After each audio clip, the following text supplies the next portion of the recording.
खुलुमबाय लोगोफोर, बड' हेल्थ टिप्स चेनेलाव नोंथांमोनखौ फिन खेबसेबाव गोदान भिडिअ'आव बरायनाय बावहरग्रोनाय जाबाय। आं दिनै नोंथांमोननि सिगाङाव आरोबाव मोनसे भिडिअ' लानानै फैबावलायबाय। आसा खालामो नोंथांमोना भिडिअ'खौ नायना मोजां मोनगोन। फैदो दानिया भिडिअ'खौ जागायदिनि।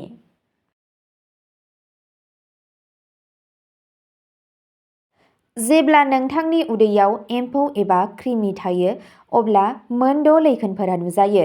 बेनिफ्राय आराम मोननो थाखाय बे मोनबा नखरारि राहाफोरजों फाहामथाय लानो हायो। बेफोर राहाफोरखौ नाजानायजों लोगोसे साखोन-सिखोननि सायाव आबुङै नोजोर हो, जेरै जानायनि सिगां आरो वाशरुम बाहायनायनि उनाव आखाइ सुनाय। बायजोनि जाग्रा आदारखौ जानायनिफ्राय गोजानाव लाखि आरो फिथाइ-सामथाइ आरो मैगंफोरखौ जानायनि सिगां मोजाङै सुनो थि खालाम। उदैनि एम्फौफोरा मोनसे सरासनस्रा जेंना जाय जायखिजाया सुबुंनाव जानो हागौ। जुदि नोंथाङा समाव बेनि फारसे गोसो होआ, अब्ला बे फिसा-फिसा एम्फौफोरा सोलेराव हाबनो हागौ आरो बायदि रोखोमनि जेंना सोमजिहोनो हागौ। आं दिनै नैबे भिडिअ'आव मोन 6 लैखोन आरो मोनबा गोहोम गोनां नखरारि मुलिफोर खोन्थागोन, बेनिखायनो बांसिनै मिथिनो थाखाय भिडिअ'खौ जोबजासे नायलां। दानिया फैदो उदैनि एम्फौनि लैखोनफोरनि बादै सावरायदिनि। सेथियावनो दङ नोंथाङा गावनि उदैनि गाहायनि बाहागोआव एसेल' एबा माब्लाबा गोब्राब सानाय मोनदांनो हागौ। नैथियाव दङ जुदि नोंथाङा जेबो आदार एबा ब्याम खालामालासे गोख्रैयै लिरथाय खमायगासिनो दं आरो लोरबांथि मोनगासिनो दं, अब्ला बेयो एम्फौनि थाखाय जानो हागौ। मानोना एम्फौ एबा कृमिफोरा लासै-लासै नोंथांनि सोलेरनिफ्राय निउट्रियेन्ट्सखौ बोखारो।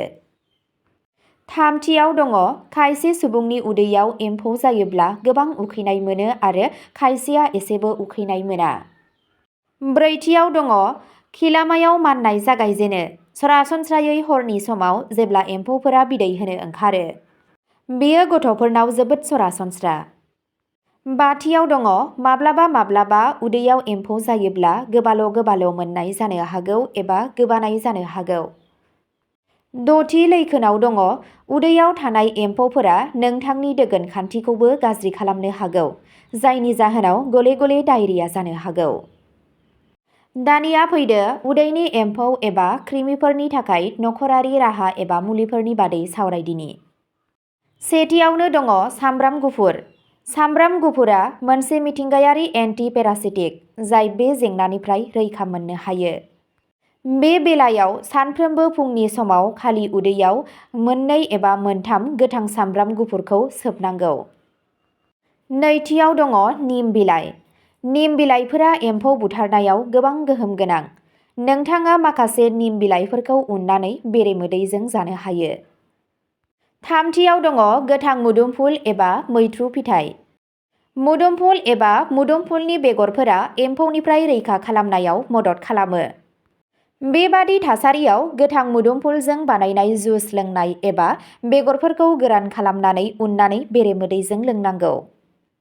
ब्रैथियाव दङ हालदै। हालदैयाव एन्टि-इनफ्लेमेटरि आरो एन्टिबेक्टेरियेल गुन थायो। गिलाससे गुदुं गाइखेराव 1 सामुस हालदै गलायनानै लोंनायाबो बे जेंनानिफ्राय रैखा मोननो हायो। बाथियाव दङ आजवाइन। आजवाइन आरो गुरनि गलाय-मोनदेर जायोब्लाबो उदैनि एम्फौ एबा कृमिनिफ्राय रैखा मोननो हायो। बेनि अनगायैबो जोगोनारनि बेगर आरो खर'लाया उदैनि एम्फौफोरखौ फोजोबनायाव गोबां गोहोम गोनां जानो हागौ।